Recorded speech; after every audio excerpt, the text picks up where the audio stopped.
Bonjour, Votre Honneur. Je m'appelle Clint Benson. Je suis le mari de Katie et le beau-frère d'Eric.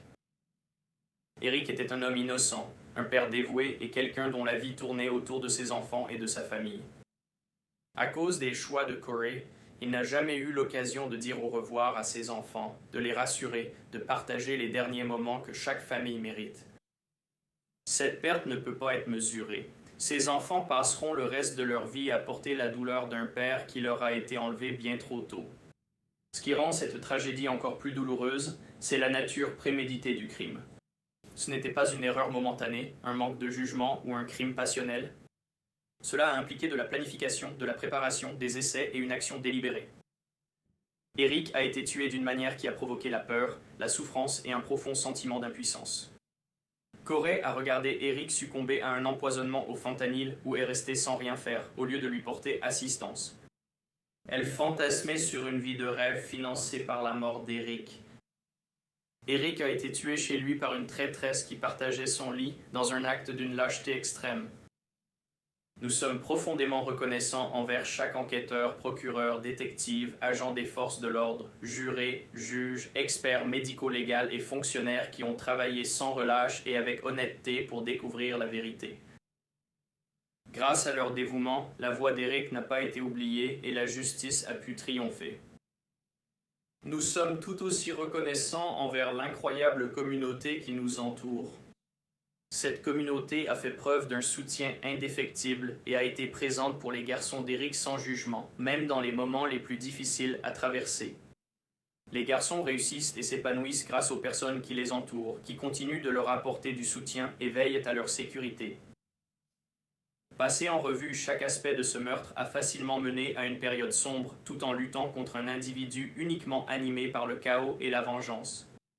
Cependant, les personnes qui nous entourent, y compris les shérifs, les policiers, les directeurs, les enseignants, le personnel scolaire, les entraîneurs, les conseillers, les voisins et les membres de l'Église, ont créé une force inébranlable pour ce qui est bon, juste et droit. Aucune peine ne pourra ramener Eric. Aucun résultat n'effacera la souffrance causée par ces actes.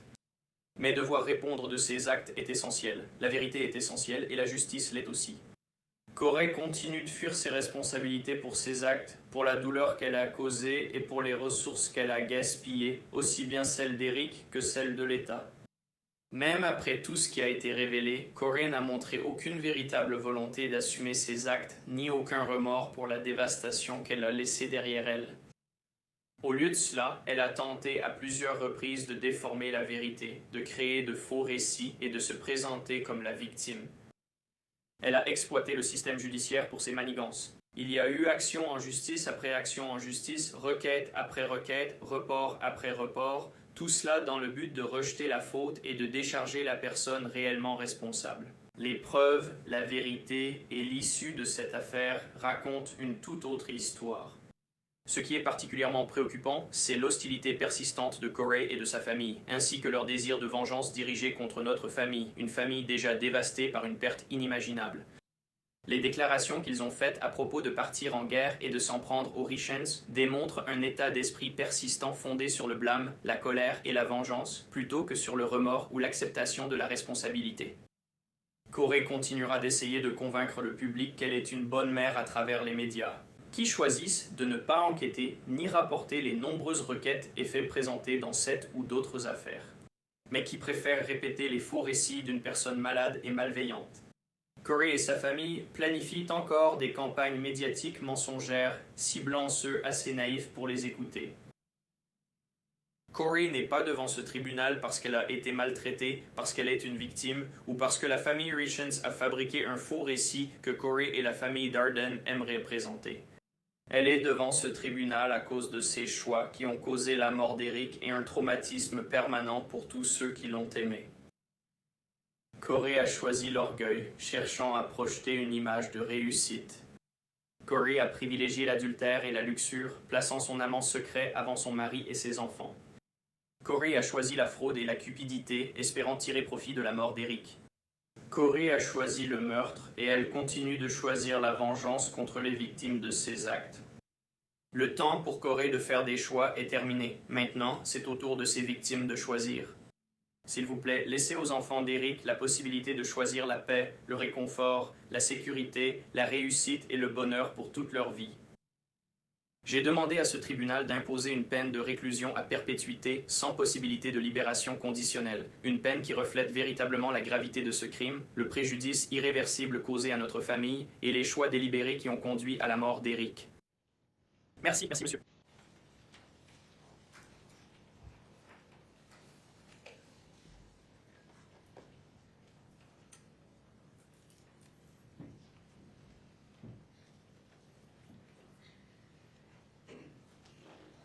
Annie, bonjour.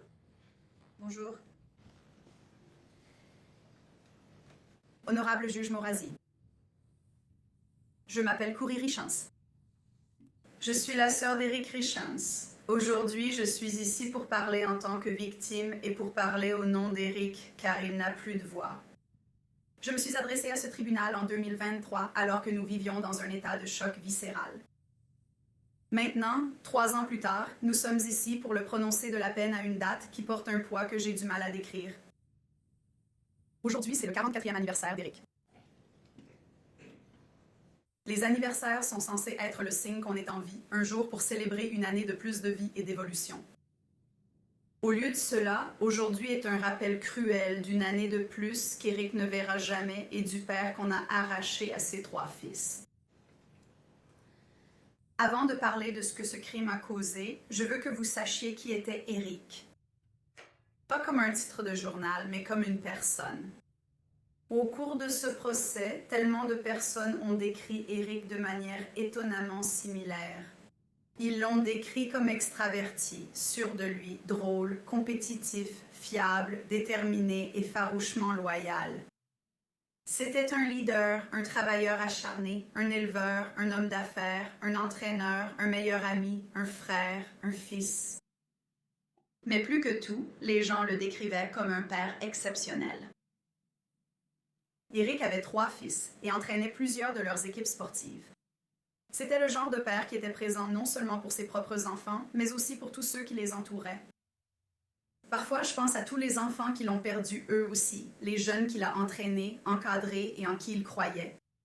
Je n'imagine pas la confusion et le chagrin qu'ils ont ressenti quand quelqu'un qui était devenu une présence si constante et digne de confiance dans leur vie a soudainement disparu. Eric était une personne réelle, une personne profondément aimée, et sa perte résonne dans chaque vie qu'il a touchée.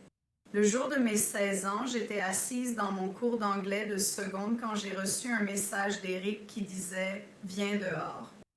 Je suis sortie et il y avait Eric debout avec des fleurs et ce sourire malicieux que nous connaissions tous. Je lui ai demandé ce qu'il faisait, il a juste dit « Viens, on y va, il faut mettre un peu de boue sur tes pneus ».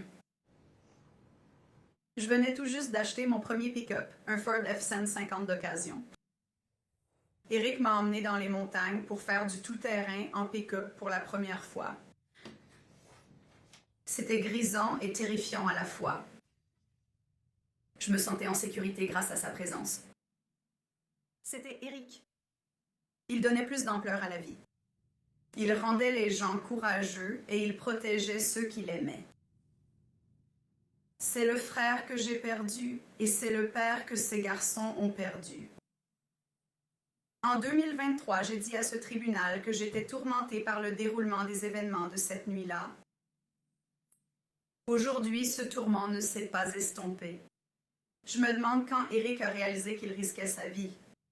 Je me demande ce que Corey lui a dit avant sa mort. Cette question me hante encore. Ces garçons ont-ils entendu la lutte finale de leur père? Si Eric était mort d'une maladie, nous aurions pris soin de lui. Si ça avait été un accident, il y aurait eu de la bienveillance. Mais il n'y a aucun réconfort ici. Dans ces derniers instants, empoisonné intentionnellement, mon frère a subi la trahison ultime. Les fils d'Eric avaient 9, 7 et 5 ans lorsque leur monde s'est effondré. Ils ont maintenant 13, 11 et 9 ans.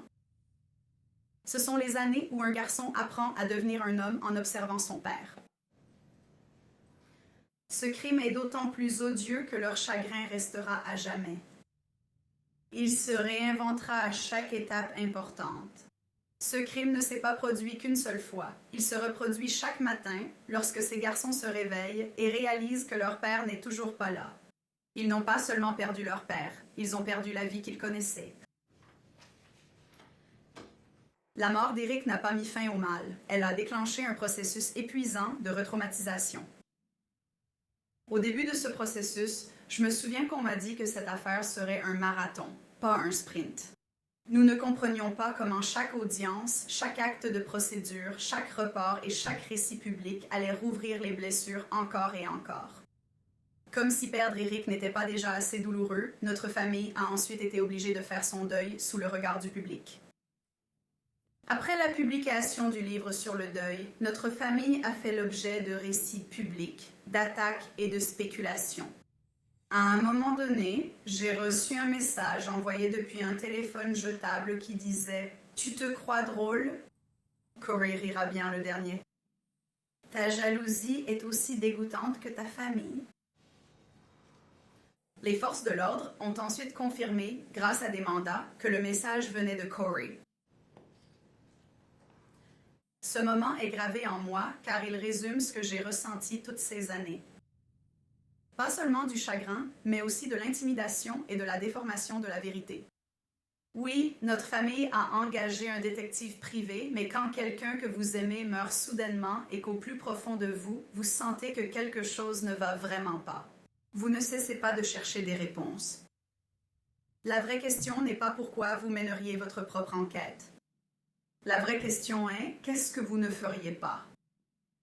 Qu'est-ce que vous ne feriez pas pour votre frère, pour la vérité? Je ressens aussi le besoin d'aborder le poids émotionnel du procès lui-même. En tant que représentante désignée de la victime, et plus important encore, en tant que sœur d'Eric, j'ai le droit d'être présente dans la salle d'audience. Pourtant, j'ai surtout été tenue dans l'ignorance durant la procédure. À cause de la disposition de la salle, je ne voyais pas les pièces à conviction ni les preuves. Lorsque nous avons demandé un simple aménagement, on nous a répondu que le procès était diffusé sur Court TV et que je pouvais m'absenter et regarder depuis chez moi comme le reste du monde. Qu'on me dise que mon droit d'être ici pouvait être remplacé par une diffusion télévisée a été une violation profonde. Je ne voulais pas regarder la vie et la mort d'Eric comme un simple contenu depuis mon canapé. Je ne voulais pas rentrer chez moi après une journée éprouvante et devoir écouter et regarder tout ça encore une fois. J'avais le droit d'être ici, de faire face directement aux preuves. Pourtant, à ce jour, je n'ai pas pu revoir le procès parce que cela prend trop de temps et c'est trop douloureux à revivre. Je n'ai toujours pas vu toutes les preuves qui ont été présentées. Votre honneur, je dois dire ceci clairement. Un jour, ces garçons grandiront et se pencheront sur les archives de ce procès. J'ai besoin que la vérité soit la seule chose qu'ils trouvent. Les accusations contre le caractère d'Eric n'étaient pas uniquement des moyens de défense juridique. C'étaient des actes de violence secondaires. Eric était un protecteur, pas un prédateur. Ces mensonges étaient une tentative désespérée de justifier l'injustifiable, et ils ont ajouté une couche de cruauté à notre chagrin qui est presque impossible à supporter. Je dois également rectifier certains faits qui ont été mal représentés. Tout d'abord, le contrat de mariage. Il a été fourni bien avant le mariage, pas à la dernière minute. Deuxièmement, l'incident entre Corey et moi. Je ne l'ai jamais touché. Corey a plaidé coupable de m'avoir agressée. Pourtant, elle et son entourage ont continué à répandre de fausses histoires. C'est une habitude de déformer les faits qui a maintenu notre famille prisonnière du conflit. Il y a quelque chose qui me hante depuis des années. Et j'ai découvert que Katie était exactement la même aujourd'hui. J'ai supplié Eric de la quitter lui aussi. Je l'ai supplié de divorcer. Mais Eric essayait de protéger sa voix.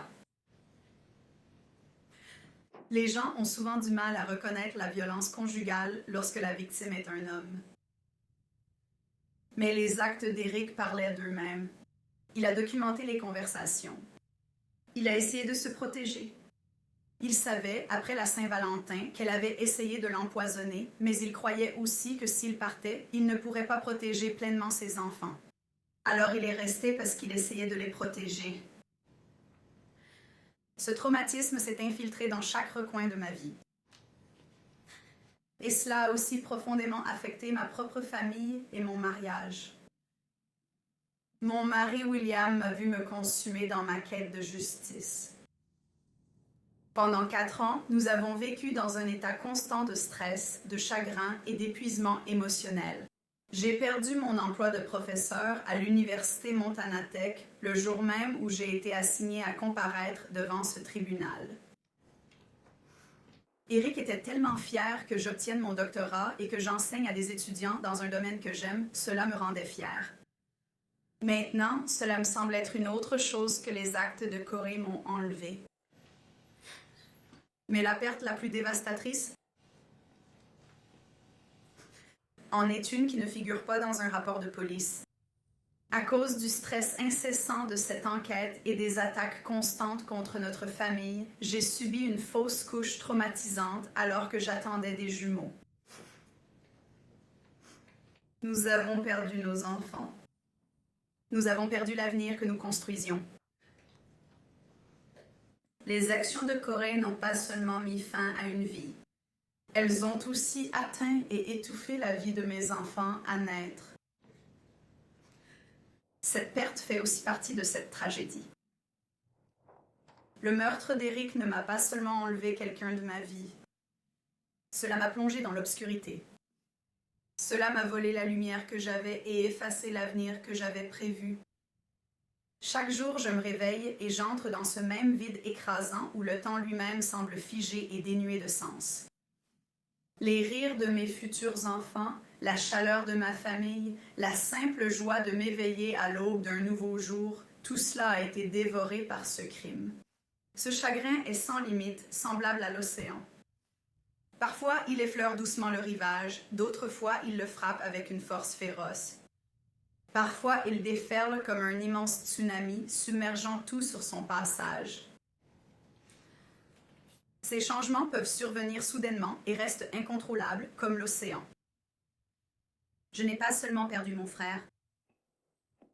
J'ai perdu ma belle-sœur. J'ai perdu une personne que je considérais comme mon amie. Nous avons passé de bons moments ensemble. Cette perte est si compliquée, votre honneur. Parce que cela vous oblige à faire le deuil de quelqu'un qui est toujours en vie, tout en affrontant l'horreur de ce qu'il a fait. C'est un deuil qui ne se résout pas. Il reste là, lourd, chaque jour. Ce crime a brisé notre famille d'une façon incompréhensible pour les autres. L'une des réalités les plus douloureuses, c'est que mon mari et moi ne pouvons pas voir nos neveux. Cette tragédie a créé un mur de traumatisme entre nous et cela semble impossible à surmonter. À cause de ce crime, nous ne faisons plus partie de la vie de ces garçons comme Eric l'aurait voulu. En 2023, j'ai dit à ce tribunal que je n'avais jamais su qu'un mal aussi profond pouvait exister. Tout ce que j'ai vu depuis l'a confirmé. Corey n'a pas seulement tué Eric, elle a tenté de briser l'esprit de tous ceux qui l'aimaient. Elle a menti aux enfants d'Eric. Elle a menti au monde entier et n'a montré aucun remords, tout en dansant sur sa tombe pour en tirer profit. Votre honneur, une peine assortie d'une possibilité de libération conditionnelle, ne met pas un point final à cette affaire. C'est un cauchemar récurrent. Cela garantit qu'à intervalles réguliers, les fils d'Eric seront informés que l'assassin de leur père cherche à obtenir sa liberté. Cela les force à revivre ce traumatisme pendant des décennies. Eric est mort en protégeant ses enfants. Il ne peut plus les protéger, alors maintenant la responsabilité incombe à ce tribunal. Je vous demande d'offrir à ces garçons la paix définitive et la sécurité qu'ils méritent. Je vous demande de veiller à ce que le nom de Corey Richens ne trouble plus jamais leur vie. Pour toutes ces années de souffrance endurée, pour ces enfants qui grandiront sans père, et pour la vie qu'elle a volée à Eric et la paix qu'elle nous a enlevée. Je vous demande respectueusement de condamner Corey Richens à la prison à vie sans possibilité de libération conditionnelle.